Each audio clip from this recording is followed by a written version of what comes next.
જય શ્રી કૃષ્ણ મિત્રો, શિયાળાની ઠંડીમાં સ્કિન રફ અને ડ્રાય થઈ જતી હોય છે અને ખંજવાળનો પણ પ્રોબ્લેમ રહેતો હોય છે. તો આજે આપણે બનાવીશું કેમિકલ વગરનું નેચરલ સાબુ. એકવાર તમે જો આ સાબુ ઘરે બનાવી લીધા ને તો તમે ક્યારેય બજારમાંથી નહીં લાવો એ ગેરંટી મારી છે. અને બજારના મોંઘાદાટ સાબુ લાવવા કરતાં ઓછા જ ભાવમાં તૈયાર થઈ જાય તેવા નેચરલ સાબુ આપણે ઘરે જ બનાવીશું. તો ચાલો આપણે પહેલાં પૂરો વિડીયો જોઈ લઈએ. અહીંયા આપણે કડવો લીમડો, તુલસીના પાન, એલોવેરા, હળદર, મુલતાની માટી, ચણાનો લોટ, ચોખાનો લોટ અને ટોપરાનું તેલ લઈ લઈશું. ચોખ્ખા પાણીમાં એલોવેરાને આપણે ધોઈ લઈશું. એલોવેરાનો જે એલો પાર્ટ આવે છે એ કાઢી લઈશું અને આવી રીતે ધોઈ લઈશું. એલોવેરા આપણી સ્કિન માટે બહુ જ ફાયદાકારક છે. આપણી સ્કિનમાં ગ્લો આપે છે અને ડાઘ ધબ્બા પણ હટાવે છે અને સ્કિન એકદમ સોફ્ટ રાખે છે. તો આપણે જે એલોવેરાનું પાણી છે એ હટાવી દઈશું અને ચોખ્ખું પાણી લઈ લઈશું. તો અહીંયા એક મુઠ્ઠી તુલસીના પાન છે. તુલસીના પાન પણ આપણી સ્કિન માટે બહુ જ ફાયદાકારક છે.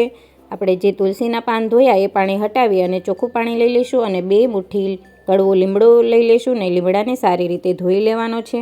લીમડાના પાન આપણા શરીર માટે બહુ જ સારા. કોઈ પણ જડીબુટી હોય તેમાં લીમડાનો પહેલો નંબર આવે છે. કડવો લીમડો નાખવાથી આપણા શરીરમાં જે ખંજવાળ અને ઇચિંગ હોય તે મટાડે છે. સ્પેશિયલ સ્કિન અને હેલ્થ માટે બેસ્ટ છે કડવો લીમડો. તો આપણે એલોવેરાનો જે આવો કાંટાનો પાર્ટ છે એને આવી રીતે હટાવી દેવાનો છે અને એલોવેરાને આપણે આવી રીતે કટ કરી લઈશું. અહીંયા આપણે એલોવેરા છે એને આવી રીતે કટ કરી લીધા છે. હવે આપણે એક મોટા મિક્સર જારમાં એલોવેરા એડ કરીશું. 1 મુઠ્ઠી તુલસીના પાન એડ કરીશું. 2 મુઠ્ઠી કડવો લીમડો એડ કરીશું. આપણે આમાં 5 થી 6 કપૂરની ગોળી પણ એડ કરવાની છે. કપૂર નાખવાથી લાંબા સમય સુધી ઠંડક રહે છે. અહીંયા આપણે 2 મોટી ચમચી ચોખાનો લોટ લઈ લઈશું. ચોખાનો લોટ નાખવાથી સ્કિન છે એ વ્હાઈટ રહે છે. હવે આપણે આમાં 2 મોટી ચમચી ચણાનો લોટ એડ કરીશું. ચણાનો લોટ નાખવાનો ફાયદો એ છે કે આપણા સ્કિન ઉપર જે ખીલ થવાના હોય છે એ રોકે છે અને સ્કિન છે એકદમ સોફ્ટ રહે છે અને સારી એવી ગ્લો કરે છે. હવે આપણે આમાં 2 મોટી ચમચી મુલતાની માટી નાખીશું. મુલતાની માટી નાખવાથી જે ચહેરા ઉપર કાળા ડાઘ ધબ્બા હોય તે હટી જાય છે. આપણે આમાં 2 મોટી ચમચી હળદર એડ કરીશું. હળદરથી ચહેરા ઉપર સારો એવો નિખાર આવે છે. અહીંયા આપણે એલોવેરા અને લીમડાની જે પેસ્ટ છે એને આવી રીતે મોટી ગળણીની મદદથી ગાળી લેવાની છે. ખાસ એ ધ્યાન રાખવાનું છે કે આપણે આમાં પાણીનો ઉપયોગ બિલકુલ નથી કરવાનો. આપણે આમનામ જ તેને ક્રશ કરી લેવાનું છે અને આવી રીતે આપણે પ્રેસ કરતા જશું તો આવી રીતે લિક્વિડનો ભાગ છે એ નીકળી જશે.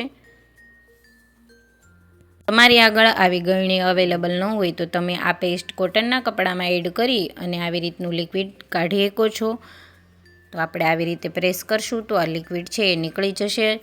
હવે આપણે આમાં 2 મોટી ચમચી ટોપરાનું તેલ એડ કરીશું. ટોપરાનું તેલ નાખવાથી ડ્રાય સ્કિનમાં રાહત રહે છે અને સ્કિન ચમકીલી રહે છે અને તાજી રહે છે. તો આપણે ટોપરાનું તેલ એડ કરી આવી રીતને પેસ્ટને મિક્સ કરી દઈશું. આપણે આમાં પાણીનો ઉપયોગ નથી કરવાનો.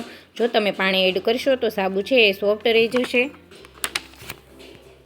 હવે આપણે આમાં 6 વિટામિન ઈની ટેબ્લેટ એડ કરીશું. વિટામિન ઈની ટેબ્લેટ નાખવાથી આપણી સ્કિન છે એકદમ ચમકીલી રહે છે.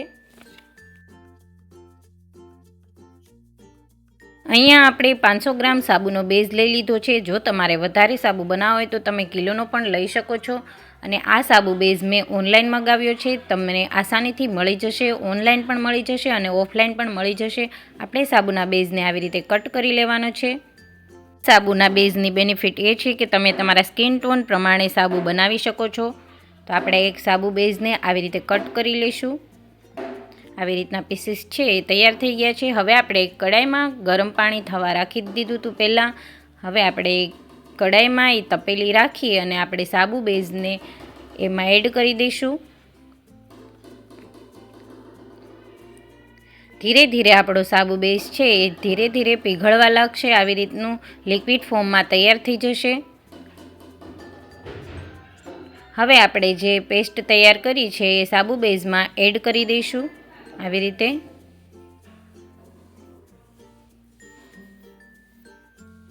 બધી જ પેસ્ટ એડ કરી દેવાની છે. આપણે પેસ્ટ એડ કરી દઈએ પછી ગેસની ફ્લેમ બંધ કરી દેવાની છે અને સારી રીતે મિક્સ કરી દેવાનું છે. આમાં આપણે ચણાનો લોટ, મુલતાની માટી, ચોખાનો લોટ, હળદર આ બધું એડ કર્યું છે એ આપણી સ્કિન ઉપર સ્ક્રબનું કામ કરશે. તો અહીંયા આપણી પેસ્ટ છે એ આવી રીતની બનીને તૈયાર થઈ ગઈ છે. મારી પાસે સાબુ બનાવવાનું મોલ્ડ અવેલેબલ નહોતું એટલે મેં આવી નાની નાની ડબ્બી લીધી છે. તમારી આગળ મોલ્ડ હોય તો તમે એમાં પણ બનાવી શકો છો, અને આવી નાની ડબ્બી ના હોય તો પણ આ સાબુ આપણે તૈયાર કરી શકીએ. સ્ટીલના વાસણમાં પણ થઈ જશે. હું તમને અહીંયા બતાવીશ કે કેવી રીતે આપણે સ્ટીલના વાસણમાં પણ તૈયાર કરવું. તો આવી રીતની નાની વાટકી આવે એમાં આપણે આ પેસ્ટ છે એડ કરીશું અને 4 થી 5 કલાક સુધી રહેવા દેશું. તો ઠંડો થઈ જશે પછી આવી રીતના સાબુ છે એ તૈયાર થઈ જશે. તો અહીંયા તમે જોઈ શકો છો કે સાબુને આપણે આવી રીતે પ્રેસ કરશું એટલે સાબુ છે એ સારી રીતે નીકળી જશે. આવી રીતે ડબ્બીમાંથી સાબુ છે એ આસાનીથી નીકળી જશે. આવી રીતે આપણે બધા જ સાબુને બહાર લઈ લઈશું. હવે આપણે જે સ્ટીલની વાટકીમાં તૈયાર કર્યો છે એ સાબુને પણ બહાર કાઢી લઈશું. તો સ્ટીલની વાટકીમાં જે સાબુ તૈયાર કર્યો છે એ આવી રીતનો બનીને તૈયાર થયો છે.